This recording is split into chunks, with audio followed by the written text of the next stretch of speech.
Did you know that 93% of communication is nonverbal? That's right, most of what we say is actually through our body language, tone, and facial expressions, not the words we use. Imagine this: you're in a conversation, but you're talking so fast and not paying attention to your body language. Without realizing it, you could be sending the wrong signals, and your message is getting lost. Here's another surprising fact: the average person speaks at a rate of 125 to 150 words per minute. But studies show that we can actually process information at a rate of 400 to 500 words per minute. So, if you're not engaging your listener, they might drift off even if you're saying something important. In this video, you'll learn how to master the art of conversation by using strategies that most people overlook. You'll discover why silence is just as powerful as words, how body language can make or break your message, and why listening might be your best tool for becoming a great speaker. Stick with us, and you'll be speaking with confidence, clarity, and impact in no time. Ready to take your conversations to the next level? Let's dive in. Chapter 1: The Power of Silence. Speak less, say more. Silence can be a speaker's best friend. It's hard to imagine, but sometimes saying nothing is the most powerful thing you can do in a conversation. Studies show that pausing before responding allows your words to resonate more deeply. This brief moment of silence invites your listener to reflect on what you've said. Think of it as creating space for your ideas to land.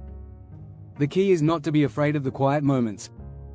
In fact, according to research from the University of California, speakers who pause before responding are perceived as more thoughtful and confident. The best speakers don't rush to fill every second with noise. Instead, they allow pauses to build tension and interest. When you speak without pausing, your words blur together, and your audience might tune out.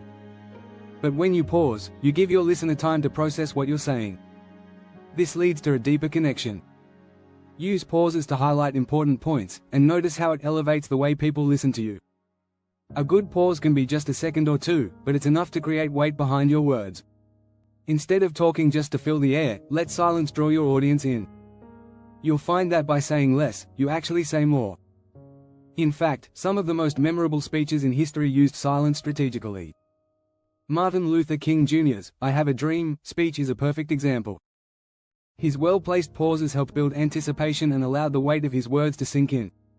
Remember, silence isn't awkward if you know how to use it. It's your tool for making your speech more impactful. So, the next time you speak, try to resist the urge to rush. Let your words breathe.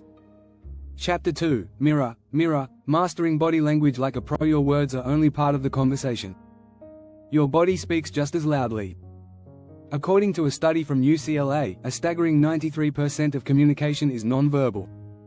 That means your gestures, posture, and even facial expressions make a huge impact. To start, think about your posture. Standing tall with your shoulders back makes you appear more confident and open. When you slouch, you give off the opposite vibe, making you seem closed off or unsure of yourself. A study from Harvard suggests that power poses, like standing tall with your hands on your hips, can actually increase your self-confidence and influence others. Eye contact is another powerful tool. When you maintain steady eye contact, you come across as engaged and trustworthy.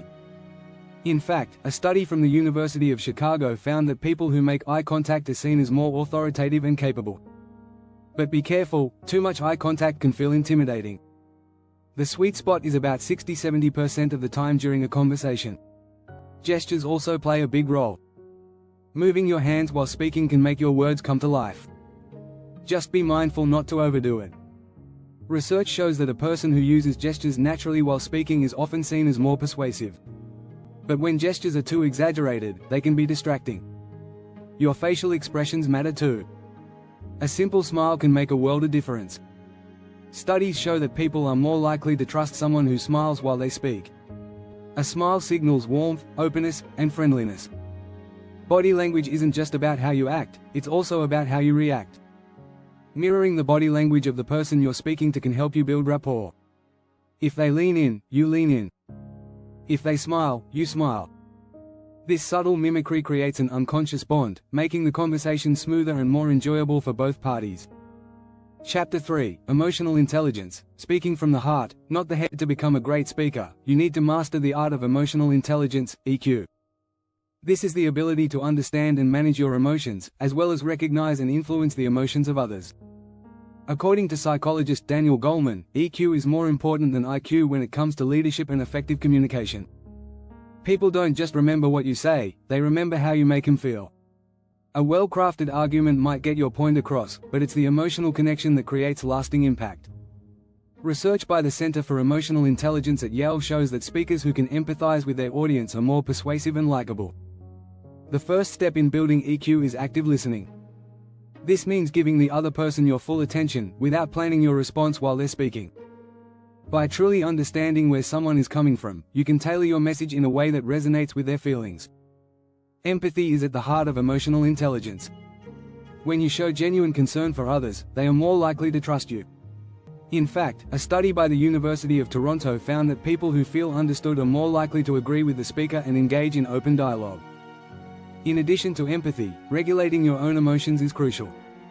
If you're angry, nervous, or frustrated, it's tough to communicate effectively. Learning to stay calm under pressure will make you a more reliable and persuasive speaker. Techniques like deep breathing, mindfulness, and self-reflection can help you stay centered. When you speak from the heart, your message becomes more authentic and powerful. People can sense when you're being real, and they're more likely to listen and engage with you. Whether you're giving a speech or having a one-on-one conversation, making an emotional connection is the key to leaving a lasting impression. By using emotional intelligence, you turn a simple exchange of words into a meaningful connection. And that's what makes you a truly great speaker. Before we continue, don't forget to hit that subscribe button so you never miss another valuable tip to level up your communication skills. Chapter 4: The Storyteller's Secret, Crafting Conversations Like a Master Narrator. Great conversations are built on great stories. Humans are wired for storytelling, it's how we process and remember information. Research from the National Storytelling Network reveals that when facts are presented through stories, they're 22 times more memorable than just data alone. So, if you want your conversations to stick, start telling stories. The key to storytelling is structure. Every good story has a beginning, middle, and end.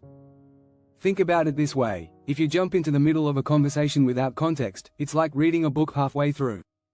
You need a clear setup, a conflict, and a resolution to draw people in. Details make your story vivid. Instead of saying, "I had a great day," try, "I woke up to the smell of fresh coffee, then spent the morning hiking through the fog with friends." These specific images allow your audience to visualize what you're talking about, making it more engaging. The more sensory details you add, the more connected your listener will feel. Another storytelling secret is pacing. Great speakers know how to speed up or slow down their delivery to match the mood. If you're telling an exciting part of the story, speed it up. When you're building suspense, slow down. According to storytelling expert Nancy Duart, the best speakers use the rhythm of their voice to keep the audience on the edge of their seat. Humor is another storytelling tool that can break the ice and build rapport. Laughter connects us, and studies show that when you make people laugh, they're more likely to trust you. Just make sure your humor is appropriate for the situation and audience. Finally, remember that storytelling is a two-way street. Allow your audience to ask questions or share their own experiences. This not only keeps the conversation flowing but also makes your stories feel more personal and inclusive. By sharing stories, you create a deeper connection with your audience, making them feel involved in the conversation. Chapter 5: The Art of Asking, How Great Speakers Become Great Listeners. A great speaker is also a great listener. You might think that speaking is all about talking, but the best communicators know that listening is just as important. Active listening, really hearing what someone is saying, can turn a good conversation into a great one. According to a study by the International Listening Association, 75% of communication is listening, not speaking. One way to become a better listener is by practicing reflective listening. This means repeating back what the other person said, in your own words. Not only does this show you're paying attention, but it also helps you understand their point more clearly. For example, if someone says, "I've had a tough day," you might respond, "It sounds like you're feeling really overwhelmed." This simple technique can prevent misunderstandings and strengthen your connection. The best listeners don't just focus on the words, they also pay attention to tone and body language. Sometimes, people say one thing but their body language says something completely different. For instance, someone might say they're fine, but their crossed arms and downcast eyes suggest otherwise. Being aware of these cues helps you engage on a deeper level. Asking thoughtful questions is another way to show you're actively listening. Instead of jumping in with your own opinion, ask the other person to elaborate on what they're saying. Questions like, "How did that make you feel?" or "What happened next?" not only keep the conversation going but also show you care about their perspective. Good questions also allow you to learn more about the person, which can help you steer the conversation in interesting directions. The more you ask, the more you can tailor your responses to the needs and emotions of the other person. A study from the University of Minnesota found that people are more likely to connect with someone who asks them questions because it shows genuine interest. In addition, listening actively creates a sense of mutual respect. When you listen well, people are more likely to listen to you in return. The key here is to listen without interrupting. As motivational speaker Brian Tracy says, listening is one of the highest forms of respect. Chapter 6, Voice Control. Your hidden weapon to command attention. Your voice is one of the most powerful tools you have in a conversation. It's not just what you say, but how you say it that matters. According to a study by the University of Glasgow, people judge the credibility of a speaker within just a few seconds of hearing their voice. If your tone is flat or monotonous, you risk losing your listener's attention immediately. The first thing to focus on is volume.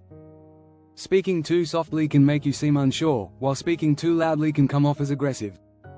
The key is to find a balance. Your voice should be loud enough to be heard clearly, but not so loud that it overwhelms the listener. Research shows that people are more likely to be influenced by speakers who have a moderate, steady volume.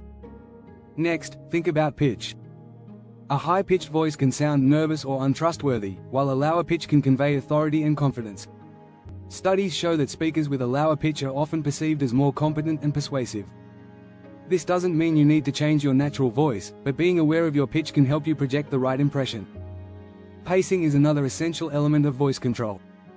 Speaking too quickly can make you seem anxious or unprepared, while speaking too slowly can cause people to lose interest. Aim for a natural pace, neither too fast nor too slow. According to speech expert Dr. Susan Cain, the ideal speaking rate is about 120 to 150 words per minute. This allows you to emphasize key points and give your listeners time to absorb your message.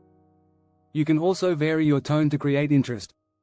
A monotonous voice can make even the most exciting topic sound boring. By changing the tone, you add dynamics to your speech. A slight change in tone can turn a simple statement into something compelling. For example, raising your tone at the end of a sentence can create intrigue, while lowering it can signal a conclusion. Finally, clarity is crucial. It doesn't matter how interesting your ideas are if people can't understand you. Speak clearly, pronounce your words well, and avoid mumbling.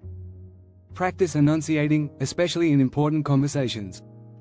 It's also helpful to slow down if you feel nervous, as rushing often leads to slurred words or mispronunciations.